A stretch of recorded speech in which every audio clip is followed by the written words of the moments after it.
का? आता जसं तुम्हाला दुकान लावायचं असेल, पण दुकान लावायला तर आपल्याला बोलण्याची कला पाहिजे. ठीक आहे, आपल्याला कपडे आहे, तुमची क्वालिटी आहे, दुकान छान आहे, सगळंच छान आहे.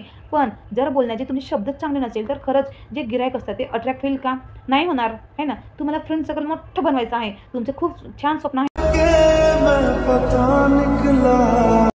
तुम्हा लोकांचे खूप छान-छान स्वप्न असतील, पण ते काही कारणास्तव पूर्ण होत नाही.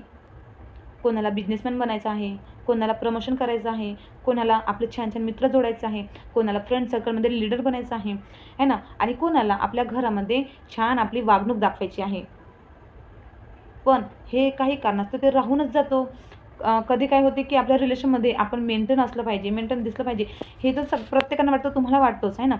पण तिथे ना थोडीशी अडचण येतो, की आपले जे बोलण्याचे आपले बोलतो, जे शब्द आहे, आपल्या तोंडातून जे शब्द निघतात, ते व्यवस्थित निघत नाही. ते कधी कधी कोणाचं मन दुखेल, तर कधी कोणाला काय होईल आणि ते जर तुमच्या मनामध्ये नाही राहत, की माझ्या बोलण्यामुळे त्या म्हणजे समोरच्यांचं मन दुखलं पाहिजे, असं तुमच्या मनात तर नाही राहत. पण ते बोलायचं कसं?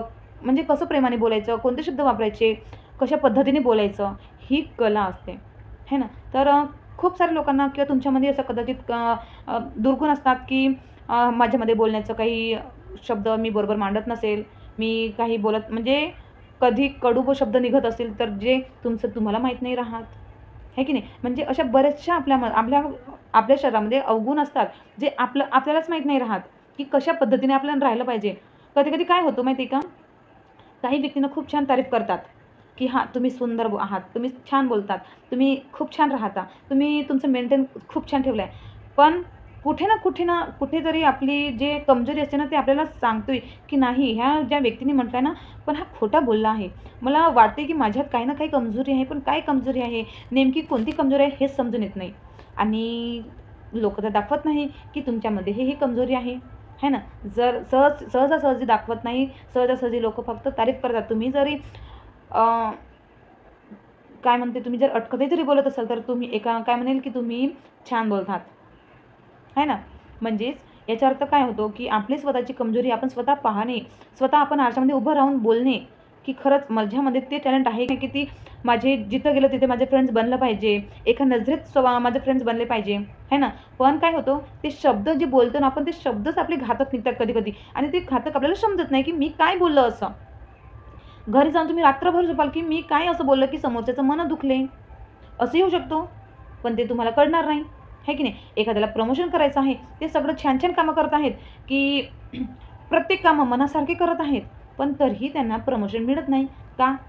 कारण तिथे कसं सगळं तुम्ही पूर्ण मेहनत करा, तुम्ही शारीरिक मेहनत करा, शरीराची सगळं जे काही मेहनत तुमची सगळं काही करा. पण ते सगळ्यांवर मात करतो ती फक्त तुमची बोलण्याची कला. जर तुम्ही छान बोलले, सुंदर बोलले, बोलण्याचे जे तुमचे शब्द आहे, वाक्य आहे, तुम्ही कशा पद्धतीने काढता, कशा पद्धतीने तुम्ही अट्रॅक्ट करता, ते महत्त्वाचं आहे.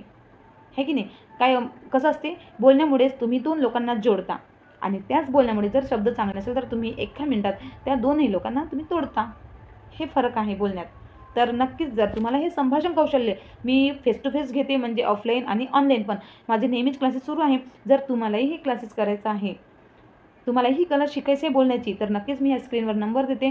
तुम्ही मला कॉल करा आणि जर उमरेडमध्ये मी असते, तर उमरेडच्या जवळपास जे लोकं असतात मी त्यांचे तुमचे ऑफलाईन घेते आणि जर लांबून असतात जसं नागपूर, पुणे वगैरे जे काही म्हणजे बाहेरचे, ज्यांना अपडाऊन जमणार नाही, यायला खूप त्रास होतो, त्यांचे मी ऑनलाईन घेते. तर नक्कीच तुम्ही ट्राय करा आणि आपली जे काही कमजोरी आहे ते तुम्ही दूर करा. तर भेटू. मला तुमचे जे काही क्वेश्चन असेल, काही समस्या असेल ते मला तुम्ही कॉल करून विचारू